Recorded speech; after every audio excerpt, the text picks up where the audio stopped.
Eu quero ler 1 Coríntios capítulo 11, e versículo de número 26. 1 Coríntios capítulo 11, verso 26.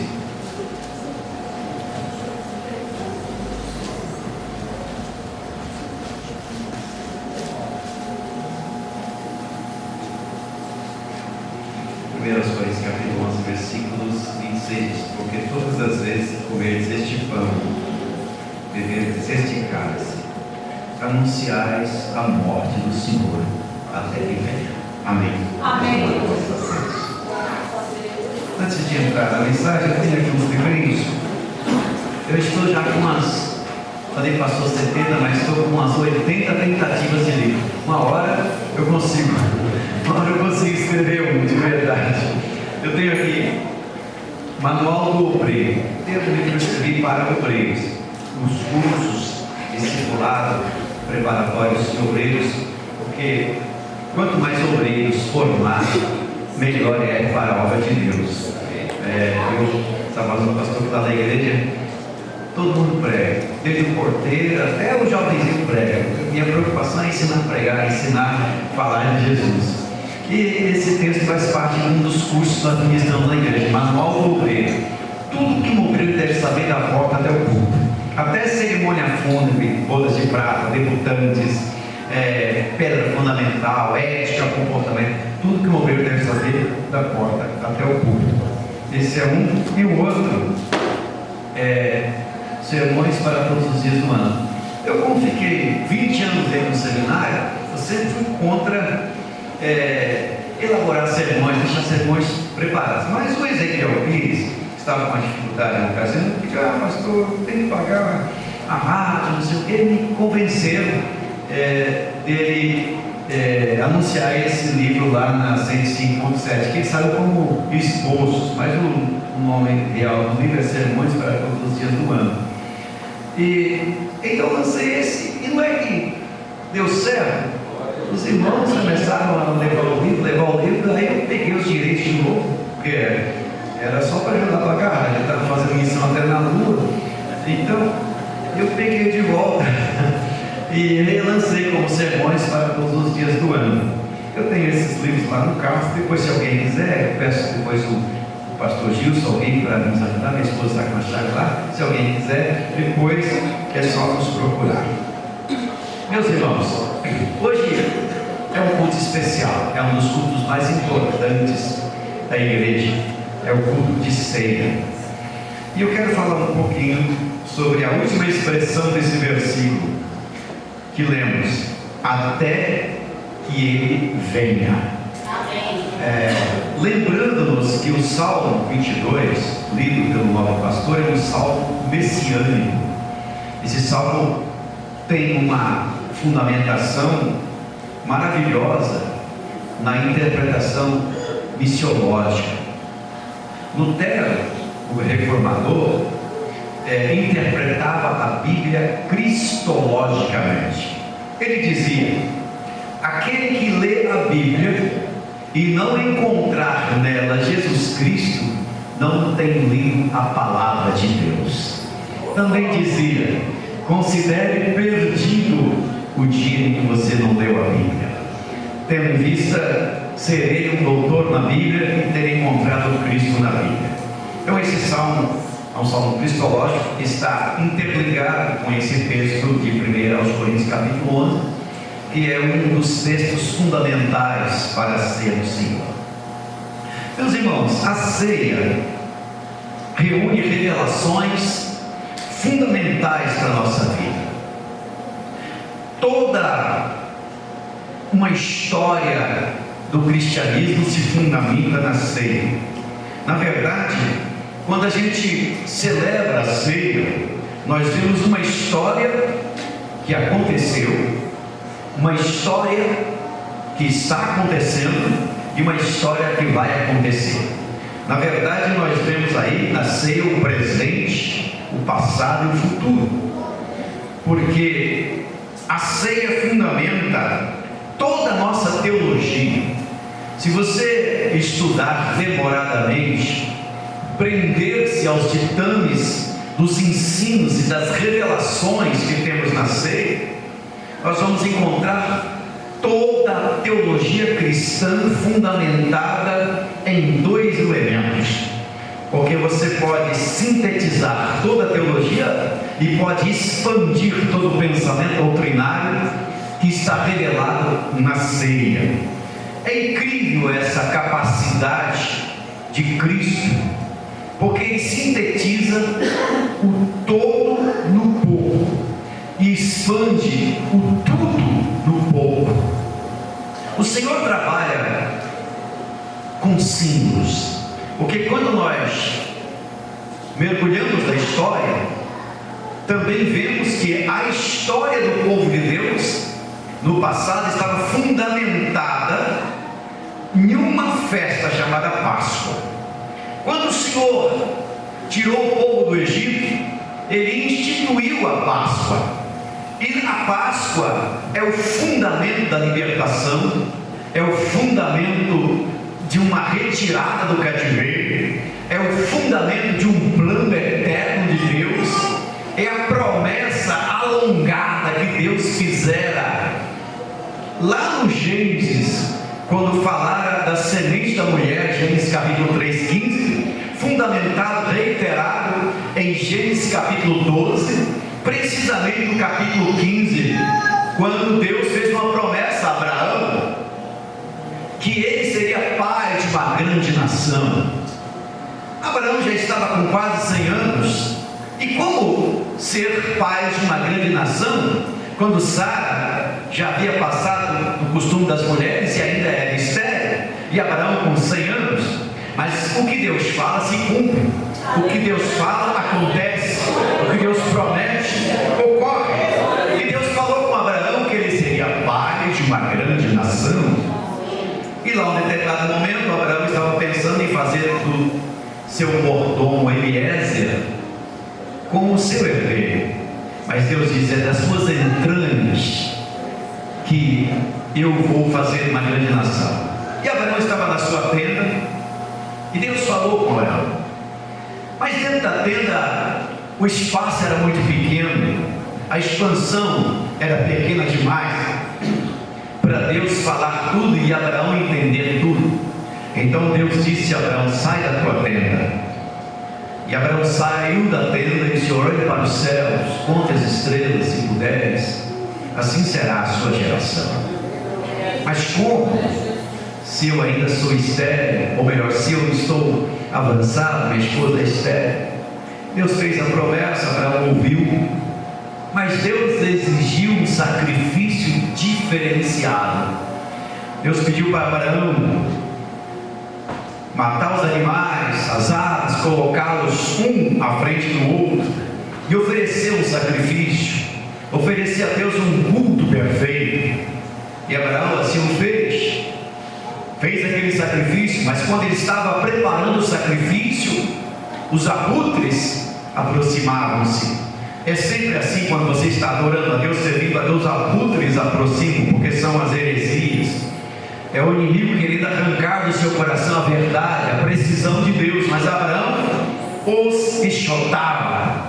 Ele ofereceu o sacrifício, Deus recebeu, cheirou, e Abraão caiu no sono. E quando Abraão dorme, Deus abre um leque. Sabe quando você está vendo um jornal e aparece o reclame de um filme e passa a cena mais importante, depois diz: em breve. Deus abriu 400 anos lá na frente e mostrou exatamente o seu povo, a sua geração que ainda não havia sido nascida. Lá na frente, ele diz: a tua geração passará pelo cativeiro, servirá 400 anos, mas depois sairá de lá com mãos fortes e poderosas. A promessa de Deus, indo além da razão, além da sua capacidade intelectiva, e isso aconteceu. Agora, depois que José foi para o Egito e o tempo prolongou-se, a nação cresceu, Jacó foi para lá e eles formaram uma nação no Egito, mas o Egito não era lugar do povo de Deus. E E então Deus levantou Moisés e disse: tira o meu povo do Egito. Aleluia. Chegou a hora de sair do Egito, mas para sair do Egito tinha que acontecer alguns milagres, algo extraordinário, a manifestação poderosa, gloriosa, santa do Senhor. E assim nós tivemos as pragas, e a última praga foi a morte dos primogênitos, exatamente com o cordeiro que tinha que ser morto, e o seu sangue deveria ser passado nas ombreiras das portas. Eles deveriam comer a Páscoa apressadamente, deveriam comer a carne. Na verdade, a ceia, a Páscoa de Jesus, a Páscoa dos judeus, é Páscoa de churrasco, diferente da Páscoa mundana, que é Páscoa de peixe. A Páscoa do povo de Deus é Páscoa de ervas amargas, diferente da Páscoa mundana, que é Páscoa de chocolate. A Páscoa de Jesus é Páscoa de cordeiro e de churrasco, mas a Páscoa do mundo é Páscoa de coelho, e que muitos cristãos se envolvem com ela. Não tem nada a ver uma coisa com a outra, embora quando chega essa época, muitos filhos de crentes enveredam-se pelo caminho da idolatria.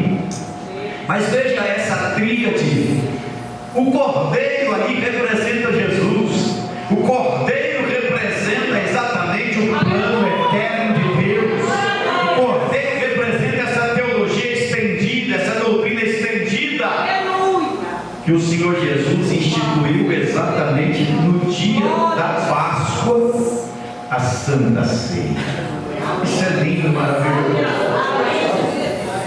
Deus trabalha com essa simbologia de uma forma marcante, porque você tem 3 festas fundamentais que representam a revelação de Deus. Por exemplo, você tem a Páscoa, você tem a festa dos tabernáculos e você tem a festa do Pentecostes. 3 festas fundamentais. O Pentecostes acontece 50 dias após a Páscoa. O tabernáculo está nesse ínterim, porque o tabernáculo representa a peregrinação, o Sucote, que é a peregrinação do povo de Deus no deserto. Assim como nós deste mundo somos peregrinos num deserto, em breve passaremos do outro lado. Isso é quando Jesus voltar a tocar a sua trombeta. Aleluia. A Páscoa tem toda essa conotação extraordinária. Inclusive, quando a gente interliga a Páscoa com Pentecostes, dizem os estudiosos que quando Deus deu a lei em Sinai, quando o Senhor falou, há uma conotação de que eles viram e ouviram a voz. Ouvir a voz é algo normal, mas ver a voz já é uma construção metafórica. Mas quando você faz uma ponte hermenêutica do Sinai ao Pentecostes, no Pentecostes, línguas apareceram, visões, línguas como que de fogo. E dizem os estudiosos que no Sinai também a voz veio como línguas. Isso é maravilhoso, mostrando essa tríade: Pentecostes, Páscoa e Sucote, e Deus mostrando a sua glória e a sua jornada. Mas na Páscoa, que se estende para a ceia, nós temos toda a história da redenção, a história da libertação, da salvação e da transformação. Por isso, toda a ceia representa a nossa teologia. O Senhor sintetiza tudo em apenas 2 elementos. Porque quando você pega o pão tem uma representatividade extraordinária, porque Jesus disse: eu sou o pão da vida. O pão representa comida, representa alimento, representa vida. O campo, um dia desse eu estava na casa pastoral, no sítio da igreja, e fui plantar alguma coisa, plantar umas árvores. Quando deu meio-dia, até o capim da cabeça suava. Eu falei: bendito seja o homem do campo, bendito seja o homem do campo, porque do campo vem o pão, do campo tudo que você tem vem da terra, vem da terra. Se a terra não produzir, você tem que voltar para a terra. Nós aqui estamos felizes na cidade, mas se o camponês não trabalhar, se a agricultura não funcionar, se não brotar a semente na terra, todos nós morreremos. Então veja que o campo é algo tremendo, é algo extraordinário, e o Pentecostes está relacionado com o campo. Concomitantemente, o pão que comemos vem do campo. Aleluia, é o símbolo aqui do trigo, a uva, o pão, tudo vem do campo. E Jesus diz: eu sou o pão da vida. E na ceia, o elemento principal é o pão, que o pão representa o próprio Cristo. O próprio Cristo. Assim como o pão é alimento, assim como sem o pão você não vive, sem Cristo você não vive. Aí a importância de entendermos a ceia. Glória a Jesus. Observe, irmãos, que a ceia é uma escritura. A ceia é uma doutrina. A ceia é o culto da intimidade, da interligação, da confirmação, da continuidade, do seu compromisso com Deus, do seu entrelaçamento com Deus, porque quando você ceia, você se identifica com Cristo, com a sua doutrina, com a vida, com a sua primeira vinda, com a sua segunda vinda, com a escatologia, enfim, com a sua sustentabilidade. Ficar sem participar da ceia é um risco, porque é exatamente na ceia que você diz para Deus: eu continuo, eu estou salvo, eu estou liberto, eu estou transformado. O crente não deveria se ausentar da ceia. Aleluia.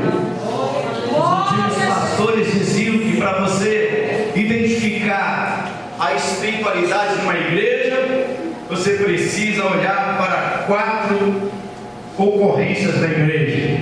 Quer identificar a espiritualidade de uma igreja? Vá para o ciclo de oração. Quer identificar a espiritualidade da igreja? Vá para a escola dominical. Quer identificar a espiritualidade da igreja? Participe de um culto de ceia.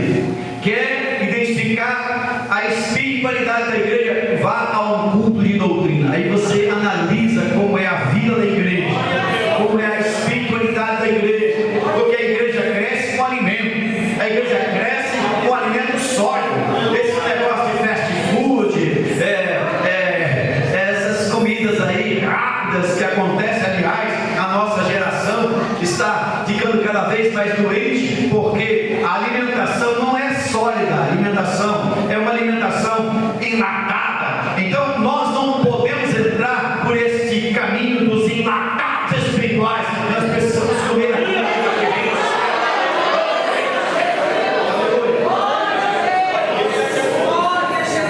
Assim sendo, a ceia é uma extensão da Páscoa. E Jesus diz nesse versículo: todas as vezes que comerdes este pão e beberdes este cálice, anunciais a morte do Senhor. Nós temos diversas revelações nesse versículo. Todas as vezes representa uma continuidade, representa uma tradição. Se você busca a história, os cristãos reuniam-se todos os domingos pela manhã para celebrar a ceia, de acordo com o Dr. Justo Gonzalez. Livro, uma história do cristianismo ilustrado, são 12 volumes, muito bom, para entender a jornada da igreja na história, entender que nós somos uma continuidade. Mas ali diz exatamente isso. Depois convencionou-se uma vez por mês, tem igrejas que celebram uma vez por ano, que eu não concordo, mas eles trabalham dentro da visão da Páscoa. Mas veja que os cristãos celebravam a ceia todos os domingos. Ora, o Senhor diz todas as vezes, é uma continuidade, uma sequência. Isso mostra que é um culto que devemos prestar a Deus dentro da nossa continuidade. também fala do pão e do cálice, que os dois simbolismos importantes. Mas eu quero entrar aqui nessa questão da proclamação. Anunciais. A ceia é uma proclamação, a ceia é uma pregação, a ceia testifica, a ceia proclama, a ceia é exatamente uma autenticidade, de uma continuidade, de uma igreja que nasceu no dia de Pentecostes, de uma igreja que cresceu, de uma igreja que continua, de uma igreja que aguarda a volta do Senhor.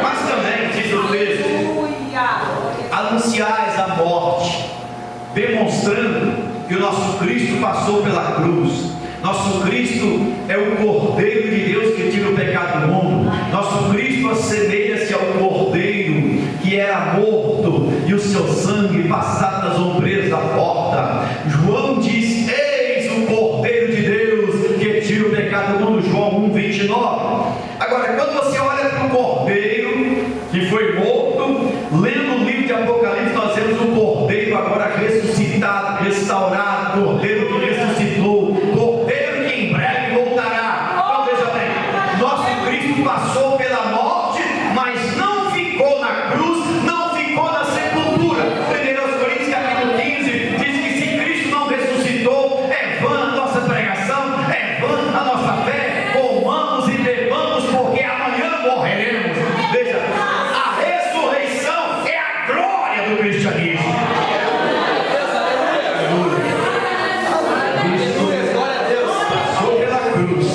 Mas Cristo também ressuscitou. O mais interessante é que Cristo ressuscitou não porque alguns disseram, mas todos os apóstolos viram, e todos viram Cristo dando as suas últimas instruções 40 dias depois da ressurreição. Você imagina o poder das palavras e dos ensinos de Jesus depois de ressuscitar, depois de tê-los ensinado o sermão da montanha, as doutrinas, falado a respeito da sua morte e ressurreição, e agora tudo isso acontece, e Jesus ressuscita e aparece novamente, conversa com eles, e sobe, vai ao monte e dá as últimas instruções, que é exatamente a grande comissão. Mateus 28, Marcos capítulo 16, São João capítulo 20, Atos capítulo 1, que tudo isso junto é a grande comissão. Ele diz: olha, eu não vou deixar ele órfão, eu voltarei para vós, e para todo mundo, por todo mundo, pregar o evangelho a toda criatura. Pense sobre vós em dia a promessa do meu Pai, ficar na cidade de Jerusalém, até que da qual seja revestido de poder. E todas essas palavras ditas por Jesus, os apóstolos vendo Jesus falar isso depois de ressuscitar, depois de ter passado pela morte, e ele vai falando, vai subindo, vai subindo, vai subindo, vai subindo, vai subindo, e desaparece nas nuvens.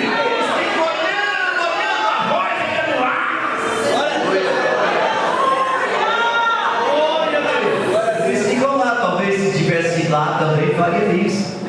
Então 2 anjos apareceram e disseram: varões galileus, por que vocês estão olhando para o céu? Esse mesmo Jesus que lá no céu o vestiu, há de vir, há de voltar. É exatamente isso que diz no texto: anunciais a morte do Senhor até que ele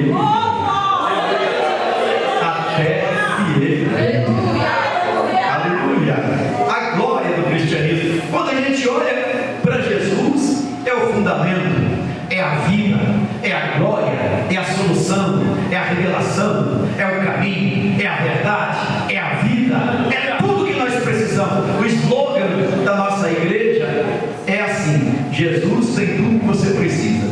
Esse é o slogan da nossa igreja. Você chega lá, você vai ver escrito: Jesus tem tudo que você precisa, porque Ele é o nosso tudo. Quando a gente olha para Cristo nas Escrituras, Ele é o descendente da mulher, Ele nasceu de uma virgem. Nós vemos a profecia do ministério dele na Galileia. Ele é o Emanuel, de acordo com Isaías, Deus conosco. Ele é o descendente de Davi. Ele é, na verdade, aquele que foi vacinado, que tinha as suas mãos e os seus pés furados. Na verdade, nós encontramos diversas profecias apontando para Cristo. Quando você olha para Cristo no Novo Testamento, é Deus conosco, é o Emanuel. Mas quando você olha para Cristo no Antigo Testamento, é a semente da mulher,